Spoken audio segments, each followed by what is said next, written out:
Welcome all, this is Om Solunke from Loka NIS Academy. As you know, I take care for the geography, environment and disaster management. So, in today's video, we are going to discuss about the jet stream. देखो, climatology में जो भी basic चीजें होती है तो that is okay, that is fine, NCERT से cover हो जाती है, हम यहाँ वहाँ से कवर कर सकते हैं उसे.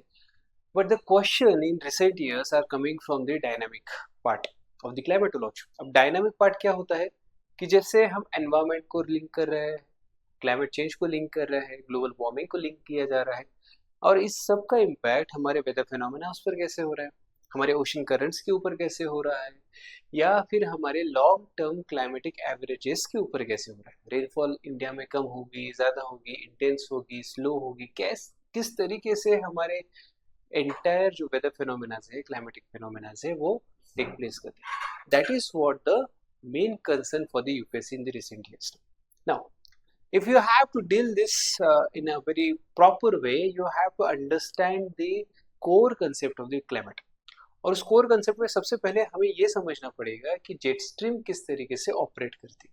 Because why jet stream, why not the other phenomena like fronts, or you can discuss about the air masses, or you can discuss about the cyclones. All these are the byproduct of some other phenomena. Jet stream on its own, it has its own mechanism, its own formation, its own philosophy in climate, and because of that it creates the whole new structure and the panorama for the understanding of the dynamic climatic conditions.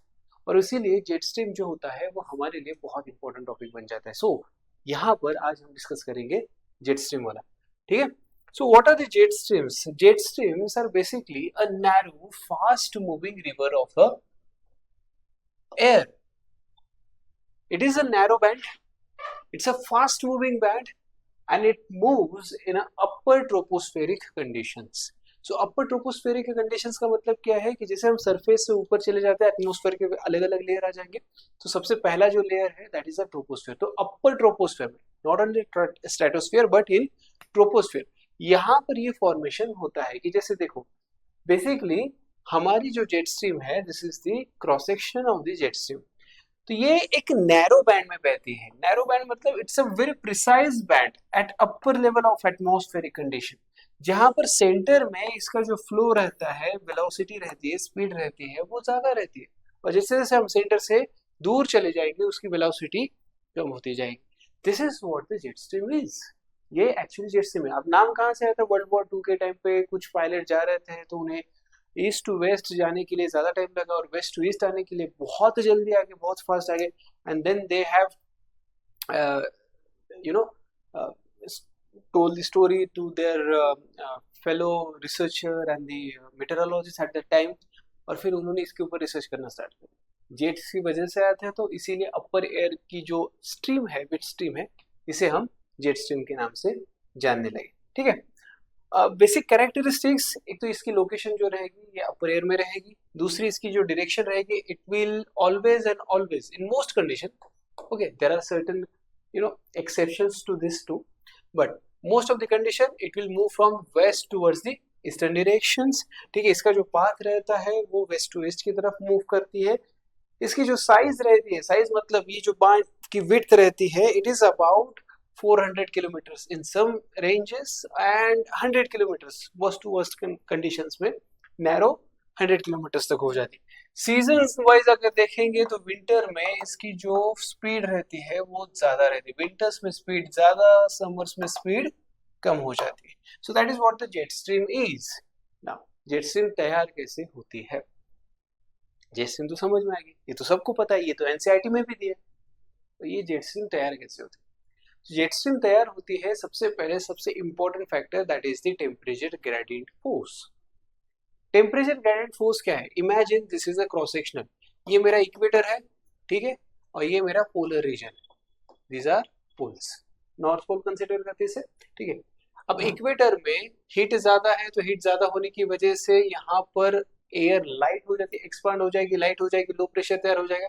तो equator पर low pressure है, तो हवा ऊपर के side में जा रही है, मूव कर रही है ऊपर के साइड में, तो यहाँ पर हाई प्रेशर तैयार हो जाता है. यस और no? Low pressure on land, high pressure and upper atmospheric condition. पोल में क्या हो रहा है, पोल में कोल्ड कंडीशन है, तो यहाँ पर क्या होता है कि हाई प्रेशर कंडीशंस आ जाती है। हाई प्रेशर में एयर सिंक करती है, नीचे के साइड में आ रही है। अब जब एयर सिंक करती है तो सिंकिंग की वजह से क्या होता है, वो डेंस बनती जाती है। कोल्ड कंडीशंस, सिंकिंग, डेंसिंग दी कंडीशन। तो यहाँ पर नीचे हाई प्रेशर, ऊपर के साइड में लो प्रेशर कह रहा है। सो हमें पता है कि कोई भी हवा हाई प्रेशर से लो प्रेशर की तरफ जाती है। तो same in upper atmospheric condition, wind moves from the high pressure towards the this low pressure conditions. ठीक है, अब जब ये विंड मूव करती है तो मूव करने, अब यहाँ पर वार्म है, यहाँ पर कोल्ड कंडीशन है। तो जब ये विंड मूव करती है तो मूव करते हुए अर्थ के रोटेशन की वजह से इसकी डायरेक्शन जो है वो टुवर्ड्स इसके राइट हैंड साइड में चली जाती है, नॉर्दर्न हेमिस्फीयर। ठीक है, this is what temperature gradient, ये जो मैंने बताया वो temperature gradient. Now we are discussing about the Coriolis force.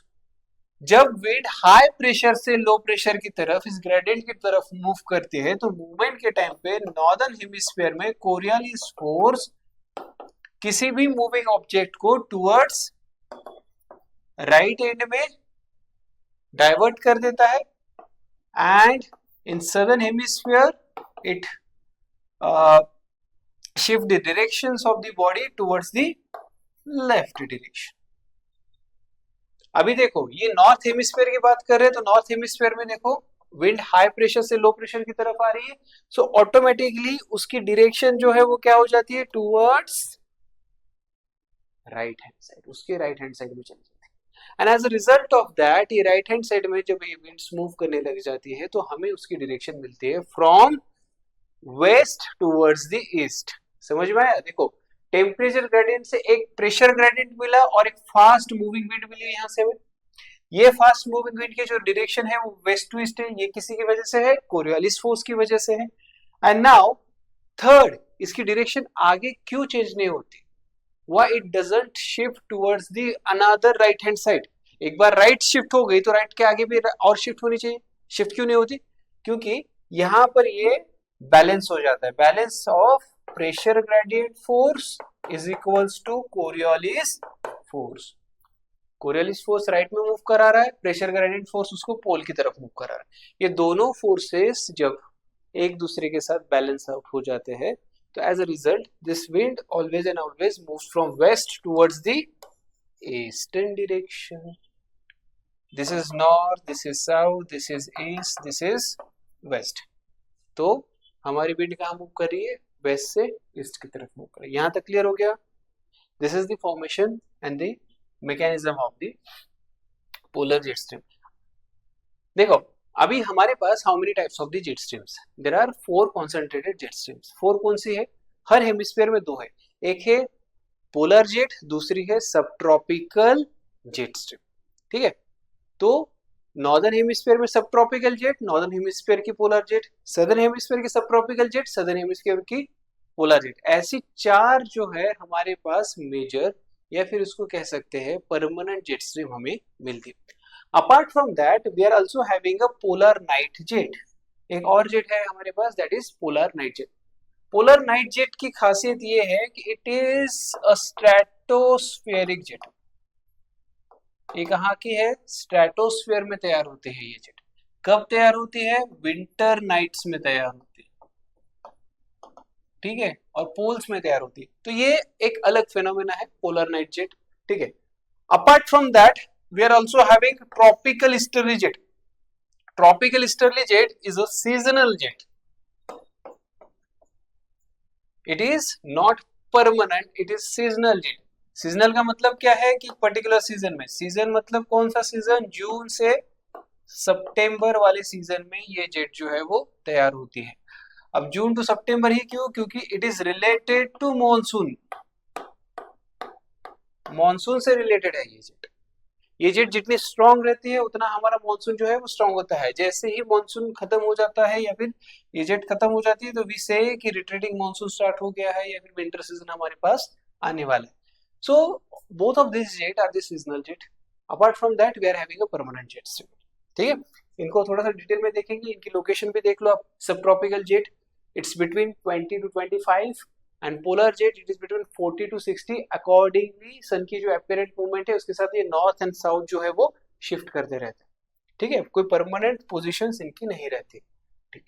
Now एक क्वेश्चन होता है कि जेट स्ट्रीम जो है इसको हम रिवर्स कहते हैं, रिवर्स मतलब कि रिवर्स के जैसे ये एयर का फ्लो है, राइट, बट जो जेट स्ट्रीम रहती है वो मियांडर क्यों करती है, why it मियांडर like a river, उसके पीछे का भी आंसर मैं देता हूँ। सबसे पहले तो होता है कि हमारा जो एक कोरियालिस फोर्स, इस कोरियालिस फोर्स की वजह से सबसे पहले मियांडरिंग स्टार्ट होती है and by that way it it forms this particular structure and in this way this particular jet moves, ठीक है, विंड जो है हमारी मूव करती है। पहला तो है कोरियालिस फोर्स, इसमें तो कोई डाउट नहीं है, समझने वाले, ठीक है।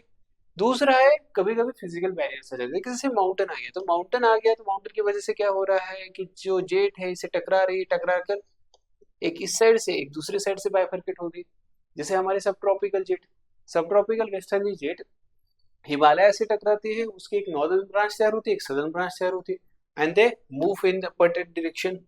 Then there is land and sea contrast. Land and sea contrast कैसे समझना है कि देखो जमीन जल्दी गर्म होती है, जल्दी ठंडी होती है, पानी देर से गर्म होता है, देर से ठंडा होता है, इसीलिए इन दोनों के बीच में टेम्परेचर कॉन्ट्रास्ट रहता है हमेशा, और ये टेम्परेचर कॉन्ट्रास्ट की वजह से भी अपर एयर सर्कुलेशन है वो अफेक्ट करता है and as result of that जब भी लैंड से कोई जेट वाटर पर जाती है तो वो मेंडर करना स्टार्ट करती है, या फिर वाटर से अगर फिर से लैंड में जाएगी तब भी वो मेंडर करना स्टार्ट करेगी बिकॉज ऑफ टेम्परेचर कॉन्ट्रास्ट, और यही जो कॉन्ट्रास्ट है ये उसको मेंडर करने पर मजबूर कर देता है।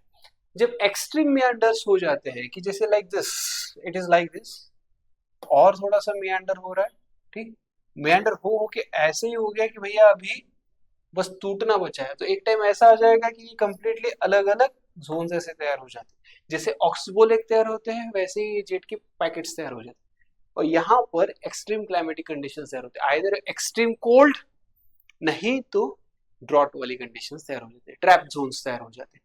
समझ में आ गया ये पार्ट भी अभी मेंडरिंग वाला, ठीक। Okay, we are having certain characteristics at a glance कि कौन सी जेट्स है हमारे पास, जैसे okay the very first jet is the polar front jet. Polar front jet जो है वो 40 to 60 degrees north and south दोनों हेमिस्फीयर में तैयार होती है, about an altitude of 9 to 12 kilometre. इसकी जो एवरेज स्पीड है वो 200 to 400 किलोमीटर है, वेस्ट से लेकर ईस्ट में जाती है, दोनों हेमिस्फीयर में होती है, that is okay, that is strong रहेगी, विंटर्स में स्ट्रांग है, समर्स में वो वीक हो जाती है, मेंडर करती है, ये सब बात आ जाती है। देन देयर इज अ सब tropical westerly jet, it is between 25 to 35 degrees north and south, ठीक है, दोनों साइड में 130 to 300 किलोमीटर की स्पीड है, 12 to 16 किलोमीटर की हाइट पर वेस्ट टू ईस्ट में जा रही है, ऑल ईयर कंसिस्टेंट रहती है दोनों जेट, यही बता किया था हमने, ठीक है। Then there is a tropical easterly jet, tropical easterly jet यहाँ पर भी मेरे ख्याल से आगे, ठीक है, tropical easterly jet. Tropical easterly jet क्या फेनोमेना है, यहाँ पर देखो कि हमारा जो तिब्बत है, हिमालय के परे तिब्बत है, अब तिब्बत में लो प्रेशर तैयार हो जाता है और लो प्रेशर की वजह से हवा ऊपर जाती है, ये ऊपर गई हवा एक्यूमुलेट हो जाएगी यहाँ पर, एक्यूमुलेट होकर it tries to move towards the other low pressure upper atmospheric low pressure conditions, और यहाँ पर ये सिंक करना स्टार्ट कर देती, ठीक है। तिब्बत में सरफेस पर लो प्रेशर है, अपर एटमॉस्फेयर में हाई प्रेशर है, ठीक। On the coast of Africa, you are having low pressure at upper atmosphere and high pressure at surface. तो ये जो विंड है यहाँ से तिब्बत से गर्म होकर नीचे के साइड में आती है, तो ये जो जेट तैयार होती है इसी को हम कहते हैं ट्रॉपिकल ईस्टर्ली जेट। ईस्टर्ली क्यों, क्योंकि इसकी जो डायरेक्शन है apparent direction it is towards the east to west, that is why easterly. Tropical क्यों, ट्रॉपिक्स में तैयार हो रही है, ठीक है। एंड जेट क्यों, क्योंकि कॉन्सेंट्रेटेड एक नैरो बैंड का फ्लो है, और यहाँ पर ये आकर फिर से अरेबियन सी में गिर जाती है, मैस्करिन हाई के आसपास ये जो है वो सिंकिंग होना स्टार्ट हो जाता है, और यहाँ से ये मॉनसून को स्ट्रॉन्ग बनाती है। जितनी आपकी ट्रॉपिकल ईस्टर्ली जेट, जितनी ट्रॉपिकल ईस्टर्ली जेट आपकी स्ट्रॉन्ग रहेगी उतना मॉनसून आपका स्ट्रॉन्ग रहेगा। मॉनसून का ऑनसेट कब होने वाला है ये भी कौन डिसाइड करेगा, ट्रॉपिकल ईस्टर्ली जेट, मतलब कब आने वाला है मॉनसून, केरला में कब लैंडफॉल होने वाला है, everything is going to be decided by tropical easterly jet. समझ में आया? ठीक है। देन देयर इज अ सब ट्रॉपिकल जेट, इसको ही हम कहते हैं सब ट्रॉपिकल वेस्टर्ली जेट। अब सब ट्रॉपिकल वेस्टर्ली जेट जो रहती है ये इंडिया में दो तरीके से एक्ट करती है। ये कंप्लीटली इंडिया में नहीं होती है, इसका एक पार्ट जो होता है वो इंडिया में होता है, क्योंकि ये आती है, आने के बाद हिमालय से टकराती है, हिमालय के टकराने के बाद इसका एक northern part and southern part तैयार हो जाता है। तो सदर्न ब्रांच जो है वो इंडिया के ऊपर से जाती है, ठीक है, और नॉर्दर्न ब्रांच जो है वो तिब्बत की साइड से आगे चली जाती है। सो जब जब हमारे पास विंटर्स रहते हैं तब तब हमारे पास इस ट्रॉपिकल वेस्टर्ली जेट की सदर्न ब्रांच जो है वो अवेलेबल रहती है। जब तक ये ब्रांच अवेलेबल है तब तक इंडियन पेनिनसुला के ऊपर हाई प्रेशर मेंटेन है। जब तक ये जेट कंप्लीटली हिमालय के नॉर्थ में शिफ्ट नहीं होती, इसकी सदर्न ब्रांच भी हिमालय के नॉर्थ में शिफ्ट नहीं होती, तब तक इंडिया में ट्रॉपिकल ईस्टर्ली जेट तैयार नहीं हो सकती। The moment tropical easterly jet forms, we say कि onset होना स्टार्ट हो गया, मॉनसून आना स्टार्ट हो गया। सो समझ में आ गया इन दोनों का रिलेशनशिप किस तरीके से है। यही जेट है कि जो वेस्टर्न डिस्टर्बेंसेस लाती है, यही जेट है कि जो आपको अप्रैल में प्री मानसून शॉवर्स लेकर आती है, यही जेट है कि जिसकी वजह से foggy conditions Delhi and nearby region में तैयार होते हैं, और यही जेट है कि जिसकी वजह से एक्सट्रीम स्नो जो होता है ये माउंटेन्स पर तैयार होता है। ठीक है। हाँ, नाउ एज वी डिस्कस कि विंटर्स और समर्स में जो भी जेट्स की जो पोजीशनिंग होती है वो पोजीशनिंग बेसिकली सन की जैसे अपरेंट मूवमेंट, सन नॉर्थ में जा रहा है तो जेट भी नॉर्थ में शिफ्ट होगी, सन अगर साउथ में शिफ्ट हो रहा है तो जेट भी साउथ में शिफ्ट होना स्टार्ट करेगी। So this is what the diagram कि विंटर्स में देखो कि विंटर्स में आपके पास ट्रॉपिकल जेट है, पोलर जेट है, but at 30 degrees and 60 degrees tropical easterly jet यहाँ पर एब्सेंट है, अवेलेबल नहीं है। बट समर्स जैसे जून टू सितंबर आ जाता है इंडिया में, सो पोलर फ्रंट कहां पर चली जा रही है, एट 65 डिग्री नॉर्थ, जो कि पहले 50 में थी वो 65 में चली गई। सब ट्रॉपिकल जेट जो 28 में थी अब कहां चली गई है, 35 में चली गई है। And beyond that you are having tropical easterly jet जो कि एब्सेंट थी, अभी आ गई। All these jets are related to each other. The entire phenomena is related to each other. And then there is another jet, Somali jet. Somali jet आसान शब्दों में मैं बता देता हूँ। साउथ अफ्रीका का जो पार्ट है या फिर अफ्रीकन कॉन्टिनेंट का जो टीप है, उस टीप से एक मॉइस्चर की एक्सप्रेस जनरेट होती है about of N altitude of 1.5 kilometre. ठीक है, यहाँ से ये एल्टीट्यूड 1.5 किलोमीटर की हाइट पर, नॉट 9-10 किलोमीटर की हाइट पर, 1.5 किलोमीटर की हाइट पर ये जेट जो है ये फॉर्म होती है। यहाँ से ये जो मॉइस्चर है अफ्रीका से लेकर आती है टुवर्ड्स सोमालिया, सोमालिया से आगे लेकर जाता है टुवर्ड्स अरेबियन सी, और अरेबियन सी से हमारे वेस्टर्न कोस्ट तक ये मॉइस्चर लेकर आती है। तो ये जो जेट है ये concentrated jet 1.5 kilometre with an 120 kilometre our की स्पीड से ये मॉइस्चर कलेक्ट करती है, ह्यूज मॉइस्चर कलेक्ट करती है। तो इसी को ही हम कहते हैं सोमाली जेट। अब इसी का दूसरा नाम भी है फिंडर लेटर जेट। अब जितनी ये जेट स्ट्रांग होगी उतना हमारा मॉनसून स्ट्रांग होगा। ठीक है, जितनी tropical easterly jet strong, monsoon strong, जितनी सोमाली जेट स्ट्रांग उतना मॉनसून आपका स्ट्रांग हो गया। समझ में आ गया फेनोमेना? ठीक है।